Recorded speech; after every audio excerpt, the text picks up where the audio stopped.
नमस्कार। ये महाभारत कथा पूरी तरह से वेद व्यास महाभारत के ऊपर आधारित है। यदि आप इसका निरंतर श्रवण करते रहना चाहते हैं तो इस चैनल को सब्सक्राइब जरूर कर लीजिएगा और आगे आने वाली सभी पॉडकास्ट के नोटिफिकेशन के लिए बेल आइकन भी जरूर से प्रेस कर दीजिएगा। अब हम सुनेंगे अर्जुन के द्वारा कालिकेयी और पौलमों के साथ युद्ध और स्वर्ग से विदाई का वर्णन। अर्जुन कहते हैं, लौटते समय मार्ग में मुझे एक दूसरा दिव्य नगर दिखाई दिया। वो बहुत ही विस्तृत और अग्नि एवं सूर्य के समान कांति वाला था। उसे इच्छानुसार चाहे जहाँ ले जाया जा सकता था। उसमें भी दैत्य लोग ही रहते थे। उस विचित्र नगर को देखकर मैंने मातली से पूछा, ये अद्भुत स्थान क्या है? मातली ने कहा, पुलोमा और कालिका नाम की दो दानवियाँ थीं। उन्होंने सहस्त्र दिव्य वर्ष तक कठोर तपस्या की। तब के अंत में जब ब्रह्मा जी ने प्रसन्न होकर उनसे वर मांगने को कहा तो उन्होंने ये मांगा कि हमारे पुत्रों को थोड़ा सा भी कष्ट न हो, देवता, राक्षस या नाग कोई भी उन्हें मार न सके, तथा उनके रहने के लिए एक अत्यंत रमणीय, प्रकाशपूर्ण और आकाशचारी नगर हो। तब ब्रह्मा जी ने कालिका के पुत्रों के लिए सब प्रकार के रत्नों से सुसज्जित, देवताओं के लिए भी अजय और सब प्रकार के अभिष्ट भोगों से पूर्ण तथा रोग शोक से रहित यह नगर तैयार किया। इसे महर्षि, यक्ष, गंधर्व, नाग, असुर या राक्षस कोई भी नहीं जीत सकते। ये नगर आकाश में भी उड़ता रहता है। इसमें कालिका और पुलोमा के पुत्र ही रहते हैं। ये लोग सब प्रकार से उद्वेग और चिंता से दूर रहकर बड़े आनंद से इसमें निवास करते हैं। कोई भी देवता इन्हें जीत नहीं सकता। ब्रह्मा ने इनकी मृत्यु मनुष्यों के हाथों ही रखी है। अतः तुम वज्र द्वारा इन दुर्जय और महाबली दैत्यों का भी अंत कर दो। तब मैंने प्रसन्न होकर मातली से कहा, अच्छा, तुम अभी मुझे इस नगर में ले चलो। जो दुष्ट देवराज से द्रोह करते हैं उन्हें मैं अभी तहस नहस कर डालूंगा। मातली तुरंत ही मुझे उस स्वर्णमय नगर के पास ले गया। मुझे देखकर वे दैत्य कवच धारण कर रथों में सवार हो बड़े वेग से मेरे ऊपर टूट पड़े और अत्यंत क्रोध में भरकर मेरे ऊपर नालिक, नाराज, भाले, शक्ति, रिष्टि और तोमरों से वार करने लगे। जब मैंने अपनी अस्त्र विद्या के बल से भीषण बाण वर्षा करके उनकी शस्त्र वृष्टि को रोक दिया और उन सबको मोहित कर दिया, जिससे वे आपस में ही एक दूसरे पर प्रहार करने लगे, उनकी इस मुग्धावस्था में ही मैंने उन्हें अनेकों चमचमाते हुए बाण छोड़कर सैकड़ों के सिर काट डाले। जब उनका इस प्रकार नाश होने लगा तो वो फिर अपनी नगरी में ही घुस गए और माया द्वारा उस पुरी के सहित आकाश में उड़ गए। तब दिव्यास्त्रों के द्वारा छोड़े हुए सरसमूह ने उस नगर को घेर दिया। मेरे छोड़े हुए लोहे के बाण सीधे पार निकल जाने वाले थे। इनसे टूट फूट कर वह दैत्यों का नगर पृथ्वी पर गिर गया। फिर तो मुझसे युद्ध करने के लिए उनमें से 60,000 रथी क्रोधित होकर मेरे ऊपर चढ़ाए और मुझे चारों ओर से घेर लिया, किंतु मैंने पहने पहने बाण छोड़कर उन सभी को नष्ट कर दिया। थोड़ी देर में समुद्र की लहरों के समान एक दूसरा दल चढ़ आया। तब मैंने यह सोचकर कि मानवीय इस युद्ध से इन पर विजय पाना कठिन है, धीरे धीरे दिव्य अस्त्रों का प्रयोग करना आरंभ कर दिया। किंतु वे दैत्य रथी बड़े ही विचित्र योद्धा थे। वे मेरे दिव्य अस्त्रों को भी काटने लगे। तब मैंने देवाधिदेव श्री महादेव जी की शरण ली और सब प्राणियों का कल्याण हो ऐसा कहकर उनका सुप्रसिद्ध पाशुपतास्त्र गांडीव धनुष पर चढ़ाया। फिर भगवान त्रिनयन को मन ही मन प्रणाम कर उन दैत्यों का नाश करने के लिए उसे छोड़ दिया। उसकी प्रचंड मार से दैत्य बात की बात में नष्ट हो गए। राजन, इस प्रकार एक मुहूर्त में ही मैंने उन दानवों का अंत कर डाला। इस प्रकार उन दिव्य और भरण विभूषित दैत्यों को रौद्रास्त्र के प्रभाव से नष्ट हुआ देख मातली को बड़ा हर्ष हुआ और उसने अत्यंत प्रसन्न होकर हाथ जोड़कर कहा, यह आकाशचारी नगर देवता, दैत्य सभी के लिए जय था। स्वयं देवराज भी युद्ध द्वारा इसे नहीं जीत सकते थे, किंतु वीर, अपने पराक्रम और तपोबल से आज तुमने इसे चूर चूर कर दिया।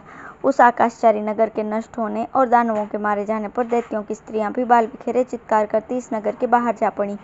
वे दुखित होकर कुररियों के समान विलाप करने लगी। वो नगर गंधर्व नगर के समान देखते देखते अदृश्य हो गया। इस प्रकार उस युद्ध में विजय पाकर मैं बड़ा प्रसन्न हुआ। फिर सारथी मातली मुझे रणभूमि से तुरंत ही इंद्र के राजभवन में ले गया। वहां पहुंचने पर मातली ने हिरण्य नगर के पतन, दानवी मायाओं के नाश और रण दुर्मद, निवात कवचों के वध आदि सभी वृत्तांतों को ज्यों का त्यों सुना दिया। वो समाचार सुनकर महाराज इंद्र बड़े प्रसन्न हुए और उन्होंने ये मधुर वचन कहे, पार्थ, तुमने संग्राम में देवता और असुरों से भी बढ़कर काम किया है। मेरे शत्रुओं का संहार करके तुमने अपनी गुरु दक्षिणा भी चुका दी है। अब देवता, दानव, यक्ष, राक्षस, असुर, गंधर्व तथा पक्षी और नाग सभी के लिए तुम युद्ध में अजय हो गए हो।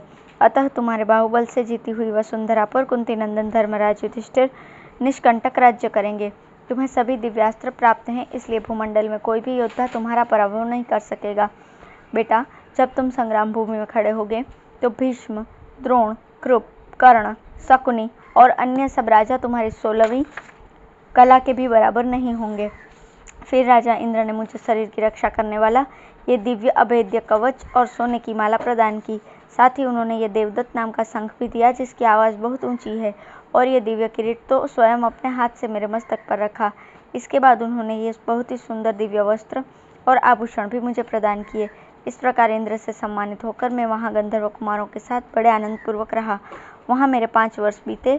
एक दिन इंद्र ने मुझसे कहा, अर्जुन, अब तुम्हें यहाँ से जाना चाहिए, तुम्हारे भाई तुम्हें याद कर रहे हैं।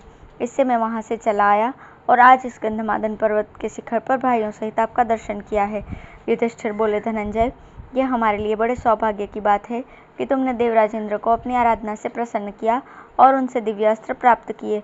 पार्वती देवी के साथ ही भगवान शंकर का तुम्हें प्रत्यक्ष दर्शन हुआ तथा तुमने उन्हें अपनी युद्ध कला से संतुष्ट किया। यह तो और भी आनंद की बात है। तुम लोकपालों में से मिले और कुशलपूर्वक मेरे पास लौट आए। इससे आज मुझे बड़ा सुख मिला है। अब तो मैं ऐसा समझता हूँ कि मैंने ये संपूर्ण पृथ्वी जीत ली और धृतराष्ट्र के पुत्रों को भी अपने अधीन कर लिया।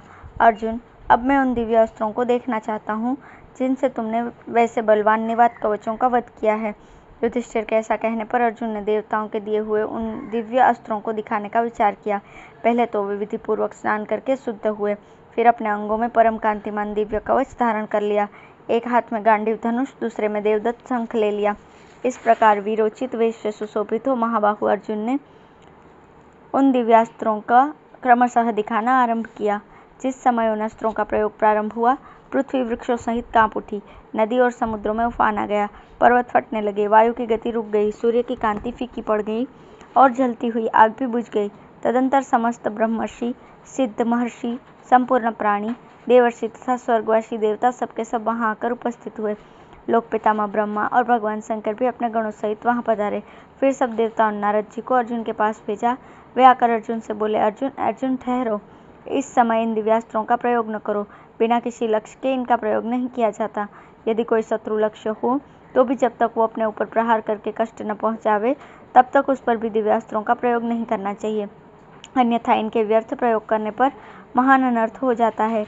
यदि नियमानुसार तुम इनकी रक्षा करोगे तो ये शक्तिशाली और तुम्हें सुख देने वाले होंगे, इसमें तनिक भी संदेह नहीं है। यदि तुमने व्यर्थ प्रयोग से इनकी रक्षा नहीं की तो ये त्रिलोकी का नाश कर डालेंगे। अतः आज फिर से कभी ऐसा न करना।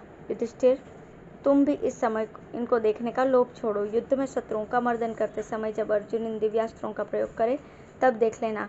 इस प्रकार जब नारद जी ने अर्जुन को दिव्यास्त्रों का प्रयोग करने से रोक दिया तब सब देवता और अन्य प्राणी जो जहाँ से आए थे वहाँ चले गए और पांडव भी द्रौपदी के साथ उस वन में प्रसन्नतापूर्वक रहने लगे। अब है पांडवों का गंधमादन पर्वत से चलकर अन्यत्र भ्रमण करते हुए द्वैतवन में प्रवेश। जन्मेजय ने पूछा, वैशंपायन जी, जब महारथी वीर अर्जुन अस्त्र विद्या की पूर्ण शिक्षा पाकर इंद्र भवन से लौट आए उसके बाद उनसे मिलकर पांडवों ने कौन सा कार्य किया? वैशंपायन जी बोले, अर्जुन अस्त्र विद्या सीखकर इंद्र के समान महान पराक्रमी वीर हो गए थे। उनके साथ सभी पांडव उन पूर्वोक्त वनों में ही रहते हुए अत्यंत रमणीय गंधमादन पर्वत पर विचरने लगे। उस पर्वत पर बड़े ही सुंदर भवन बने हुए थे तथा वहाँ नाना प्रकार के वृक्षों के निकट अनेकों तरह के खेल होते रहते थे। उन सबको देखते हुए किरीटधारी अर्जुन वहाँ घूमते और हाथ में धनुष लेकर सदा अस्त्र संचालन का अभ्यास किया करते थे। पांडवगण कुबेर के अनुग्रह से वहाँ रहने के लिए उत्तम निवास स्थान पाकर बड़े सुखी थे। अर्जुन के साथ वे वहाँ 4 वर्ष तक रहे, परंतु उनको वो समय एक रात के समान ही प्रतीत हुआ। पहले 6 वर्ष और वहाँ के 4 वर्ष, इस प्रकार सब मिलाकर पांडवों के वनवास के 10 वर्ष सुखपूर्वक बीत गए। तदंतर एक दिन भीम, अर्जुन, नकुल और सहदेव एकांत में राजा युधिष्ठिर के पास बैठकर उनसे मीठे शब्दों में अपने हित की बातें बोले। गुरुराज, हम चाहते हैं कि आपकी प्रतिज्ञा सच्ची हो तथा हम वही कार्य करना चाहते हैं जो आपको प्रिय लगे। हम लोगों के वनवास का ये 11वां वर्ष चल रहा है।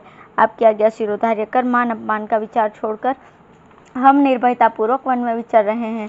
हमें विश्वास है उस खोटी बुद्धि वाले दुर्योधन को चकमा देकर 13वें वर्ष का अज्ञातवास भी सुख से व्यतीत करेंगे। 1 वर्ष तक गुप्त रीति से भ्रमण करके फिर हम उस नराधम का अनायास ही संहार कर डालेंगे। वैशंपायन जी कहते हैं, धर्म और अर्थ के तत्वों को जानने वाले धर्मपुत्र महात्मा युधिष्ठिर ने जब अपने भाइयों का विचार अच्छी तरह जान लिया तब उन्होंने कुबेर के उस निवास स्थान की प्रदक्षिणा की और वहाँ के उत्तम भवन, नदी, सरोवर तथा समस्त यक्ष राक्षसों से जाने के लिए आज्ञा मांगी। तत्पश्चात राजा युधिष्ठिर अपने भाइयों और ब्राह्मणों को साथ लेकर जिस मार्ग से आए थे उसी से लौट पड़े। रास्ते में जहाँ कहीं भी अगम्य पर्वत और झरने आते, वहाँ घटोत्कच इन सबको एक साथ ही कंधे पर उठाकर पार पहुँचाता था। महर्षि लोमस ने जब पांडवों को वहाँ से प्रस्थान करते देखा, तो जिस प्रकार दयालु पिता अपने पुत्रों को उपदेश देता है, वैसे ही उन सबको सुंदर उपदेश दिया और स्वयं मन ही मन प्रसन्न होकर देवताओं के निवास स्थान को चले गए। इसी प्रकार राजर्षि अष्टसेन ने भी उन सबको उपदेश दिया। तत्पश्चात वे नरश्रेष्ठ पांडव पवित्र तीर्थों, मनोहर तपोवनों और बड़े बड़े सरोवरों का दर्शन करते हुए आगे बढ़े।